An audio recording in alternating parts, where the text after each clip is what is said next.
foolish mortals. You're watching the Rose Table Disney Dinner's Haunted Mansion. I'm serving up 3 spooky courses, all inspired by the Disneyland ride Haunted Mansion, which this year celebrates its 50th anniversary. I can't wait to give you a tour of the dining room. We have 999 haunts, but there's room for 1,000. Any volunteers?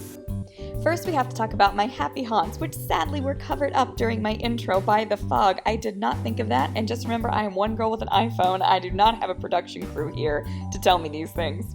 Anyway, I used my AtmosFX projector, the same one that I used to project fireworks at Disney Dinner's Snow White and my Cinderella Ball, to project dancing skeletons in my dining room. I was so excited about this because my favorite scene in the ride is the dining room scene where the ghosts are dancing around the dining room table. To transform the rest of my dining room into my very own haunted mansion, I hung black tattered fabric around the room, tilted my existing art and covered paintings with spider webs, added a large tombstone in the doorway, and added a few haunted touches to my side table. I used indoor floodlights to wash the walls with purple and green lighting, which made a huge difference in the atmosphere. I styled the table with a black tablecloth and threw together a 10-cent runner using as one small piece of spiderweb stretched out. I wanted the antique look of the dining room scene in the ride, so I used a silver candelabra, silver chargers, my silver cups from my Kentucky Derby party, purple napkins, beautiful black rose napkin rings, and small votive candles at each place. I styled 2 floral arrangements with purple alstroemeria, green hydrangeas for the cast members' costumes, and white roses for the creepy bride in the ride. Oh, and did you notice the small crystal ball on the table for Madame Leota? And remember, this is what it looked like during the actual party because of all of the beautiful lighting. My friends, of course, added to the atmosphere, and I especially have to point out Mark's Cruella Disney bounding and Jacob's haunted Mickey attire. Now let's talk about the cocktail. I'm absolutely in love with this 3-ingredient drink. I'm calling this the Foolish Mortal. It's just Midori, which is a Japanese melon liqueur, pineapple juice, and a splash of St. Germain with dry ice dropped in for a haunted smoking effect. Little dry ice safety for you. Never want to touch it with bare hands. This stuff is like negative 100 degrees. It is freezing cold. You just want to bang it up with a hammer and your safety gloves.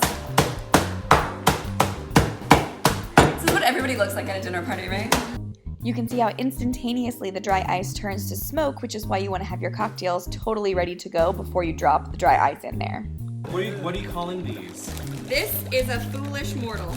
Foolish Mortal! So there you go, my very first dry ice cocktail. For more safe handling tips on how to use dry ice in drinks, visit therosetable.com. To start, I served ghost and coffin hand pies with a simple spinach salad. This is such a fun idea for a Halloween dish. I cut ghosts and coffins out of pie crust, added a piece of brie and a tiny spoonful of sour cherry jam on top, and sealed the edges with water. Then I brushed on an egg wash and baked them at 350 degrees for 15 minutes and served with a spinach salad with plums, blackberries, and pumpkin seeds. For the main course, I served graveyard pasta. I made my favorite Alfredo sauce with Gruyere and Parmesan. There's Irene helping me with it. Tinted it black and topped the creamy dish with toasted panko breadcrumbs to be reminiscent of dirt and tombstone toast. The pasta, of course, celebrates a sprawling graveyard scene inside the Disneyland ride. It looks so Halloween-y. So what do you think? Would you dare eat black pasta? This is such a fun dish for Halloween, and I'm sure I'll make it for years to come. And not only that, but it's easy. This seriously takes 10 minutes to make. So for the main course, I decided to serve the Gnarly Head Old Vine Zin. Thought it would be nice and so like jammy and kind of a sexy wine. Thought it would go nicely with the Gruyere in the Alfredo sauce. So cheers! Yay! Cheers to the 50th anniversary of Haunted Mansion. Yes. Oh my god. This is delicious.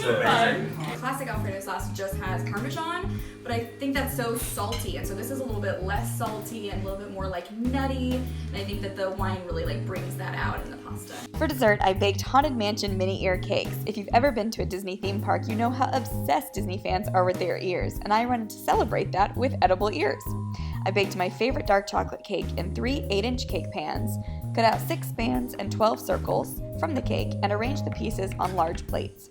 Then I frosted the ears with purple frosting for Haunted Mansion and added a black rose bow that I made out of fondant earlier that day. I just rolled out black fondant, cut it into 2.5 by 7-inch pieces, and rolled a rose rolling pin over it to create a design that hopefully made it look like fabric.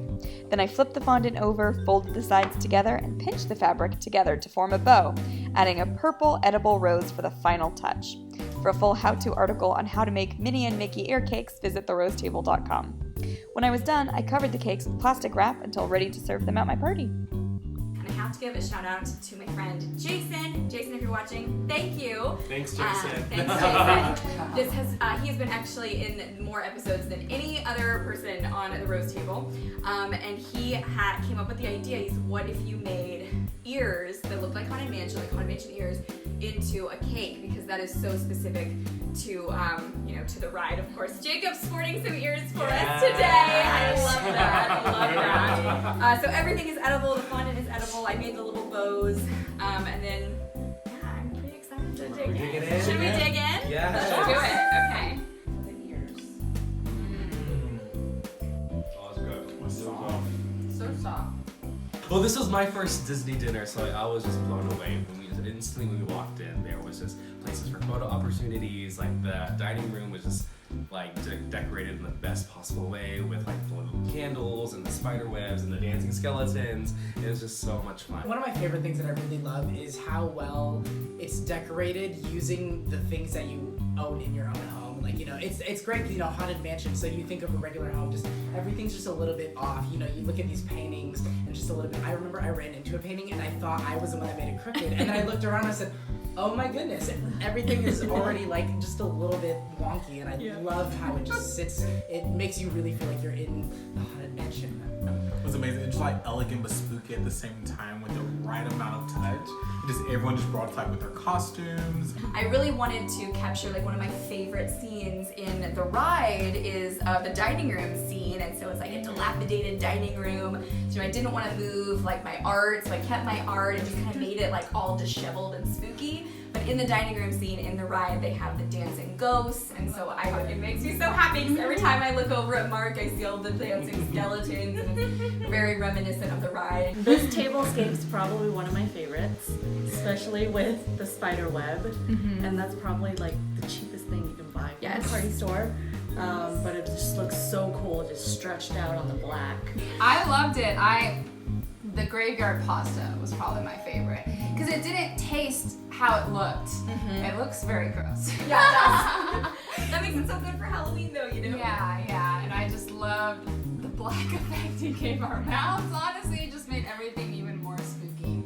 I love the panko breadcrumbs inside of the pasta. I had never even really thought about adding that to like a spaghetti type dish, and just that little crunch. I love crunch, I guess. Foolish mortals.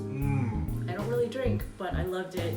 So cool, and it tasted fabulous. Bubbling and the smoke and that extravaganza. Yes, it was amazing. So like the Midori liqueur really complemented the pineapple, and especially with the dry ice, it had a bubbling effect. It really added to the spooky season for Halloween. One of my favorites was the salad with the ghost and coffin hand pies.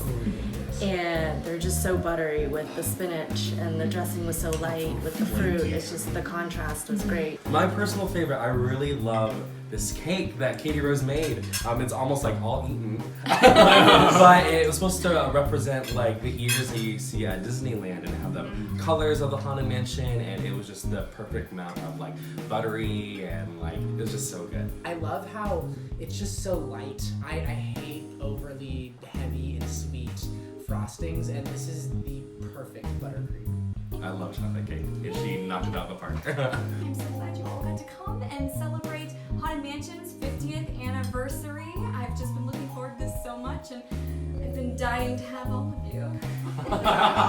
Cheers. Cheers.